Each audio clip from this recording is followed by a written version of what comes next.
Pride and Prejudice by Jane Austen, 1813. Chapter 36. If Elizabeth, when Mr. Darcy gave her the letter, did not expect it to contain a renewal of his offers, she had formed no expectation at all of its contents. But such as they were, it may well be supposed how eagerly she went through them, and what a contrariety of emotion they excited. Her feelings as she read were scarcely to be defined. With amazement did she first understand that he believed any apology to be in his power, and steadfastly was she persuaded that he could have no explanation to give which a just sense of shame would not conceal.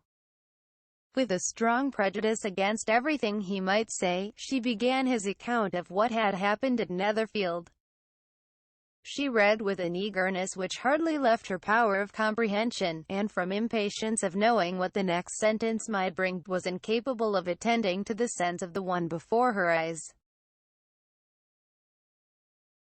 His belief of her sister's insensibility she instantly resolved to be false, and his account of the worst objections to the match made her too angry to have any wish of doing him justice. He expressed no regret for what he had done which satisfied her. His style was not penitent, but haughty. It was all pride and insolence. But when this subject was succeeded by his account of Mr. Wickham, when she read with somewhat clearer attention a relation of events which, if true, must overthrow every cherished opinion of his worth, and which bore so alarming an affinity to his own history of himself, her feelings were yet more acutely painful and more difficult of definition. Astonishment, apprehension, and even horror oppressed her. She wished to discredit it entirely, repeatedly exclaiming, "This must be false. This cannot be. This must be the grossest falsehood." And when she had gone through the whole letter, though scarcely knowing anything of the last page or two, put it hastily away, protesting that she would not regard it, that she would never look in it again.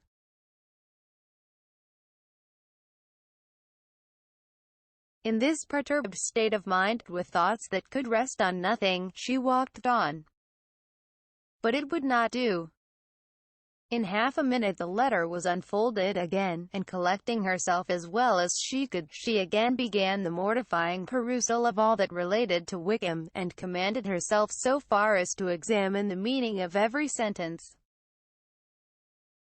The account of his connection with the Pemberley family was exactly what he had related himself, and the kindness of the late Mr. Darcy, though she had not before known its extent, agreed equally well with his own words. So far each recital confirmed the other. But when she came to the will, the difference was great. What Wickham had said of the living was fresh in her memory, and as she recalled his very words, it was impossible not to feel that there was gross duplicity on one side or the other. And, for a few moments, she flattered herself that her wishes did not err. But when she read and reread with the closest attention, the particulars immediately following of Wickham's resigning all pretensions to the living, of his receiving in lieu so considerable a sum as £3,000, again was she forced to hesitate. She put down the letter, weighed every circumstance with what she meant to be impartiality, deliberated on the probability of each statement, but with little success. On both sides it was only assertion. Again she read on, but every line proved more clearly that the affair, which she had believed it impossible that any contrivance could so represent as to render Mr. Darcy's conduct in it less than infamous, was capable of a turn which must make him entirely blameless throughout the whole. The extravagance and general profligacy which he scrupled not to lay at Mr. Wickham's charge, exceedingly shocked her. The more so, as she could bring no proof of its injustice. She had never heard of him before his entrance into the Shire militia, in which he had engaged at the persuasion of the young man who, on meeting him accidentally in town, had there renewed a slight acquaintance. Of his former way of life nothing had been known in Hertfordshire but what he told himself. As to his real character, had information been in her power, she had never felt a wish of inquiring. His countenance, voice, and manner had established him at once in the possession of every virtue. She tried to recollect some instance of goodness, some distinguished trait of integrity or benevolence that might rescue him from the attacks of Mr. Darcy, or at least, by the predominance of virtue, atone for those casual errors under which she would endeavour to class what Mr. Darcy had described as the idleness and vice of many years' continuance. But no such recollection befriended her. She could see him instantly before her, in every charm of air and address. But she could remember no more substantial good than the general approbation of the neighbourhood, and the regard which his social powers had gained him in the mess. After pausing on this point a considerable while, she once more continued to read. But, alas! The story which followed, of his designs on Miss Darcy, received some confirmation from what had passed between Colonel Fitzwilliam and herself only the morning before. And at last she was referred for the truth of every particular to Colonel Fitzwilliam himself, from whom she had previously received the information of his near concern in all his cousin's affairs, and whose character she had no reason to question. At one time she had almost resolved on applying to him, but the idea was checked by the awkwardness of the application, and at length wholly banished by the conviction that Mr. Darcy would never have hazarded such a proposal, if he had not been well assured of his cousin's corroboration. She perfectly remembered everything that had passed in conversation between Wickham and herself, in their first evening at Mr. Phillips's. Many of his expressions were still fresh in her memory. She was now struck with the impropriety of such communications to a stranger, and wondered it had escaped her before. She saw the indelicacy of putting himself forward as he had done, and the inconsistency of his professions with his conduct. She remembered that he had boasted of having no fear of seeing Mr. Darcy, that Mr. Darcy might leave the country, but that he should stand his ground. Yet he had avoided the Netherfield ball the very next week. She remembered also that till the Netherfield family had quitted the country, he had told his story to no one but herself, but that after their removal it had been everywhere discussed.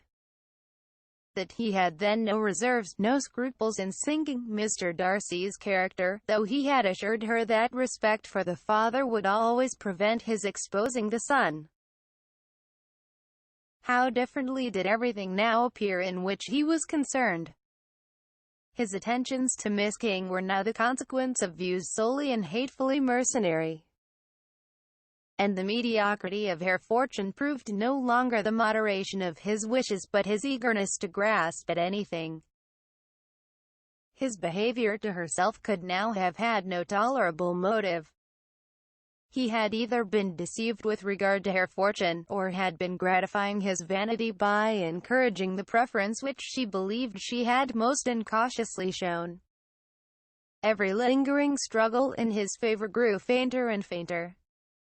And in farther justification of Mr. Darcy, she could not but allow that Mr. Bingley, when questioned by Jane, had long ago asserted his blamelessness in the affair. That proud and repulsive as were his manners, she had never, in the whole course of their acquaintance, an acquaintance which had latterly brought them much together, and given her a sort of intimacy with his ways, seen anything that betrayed him to be unprincipled or unjust, anything that spoke him of irreligious or immoral habits, that among his own connections he was esteemed and valued, that even Wickham had allowed him merit as a brother, and that she had often heard him speak so affectionately of his sister as to prove him capable of some amiable feeling. that had his actions been what Mr. Wickham represented them, so gross a violation of everything right could hardly have been concealed from the world.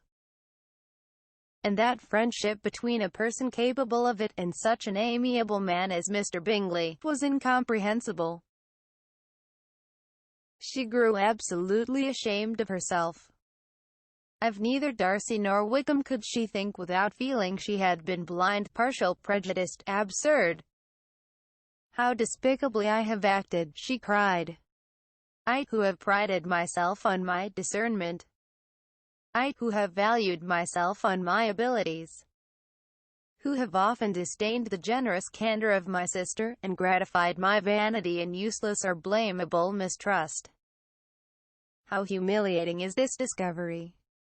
Yet, how just a humiliation! Had I been in love, I could not have been more wretchedly blind. But vanity, not love, has been my folly. Pleased with the preference of one, and offended by the neglect of the other, on the very beginning of our acquaintance, I have courted prepossession and ignorance, and driven reason away, where either were concerned. Till this moment I never knew myself." From herself to Jane.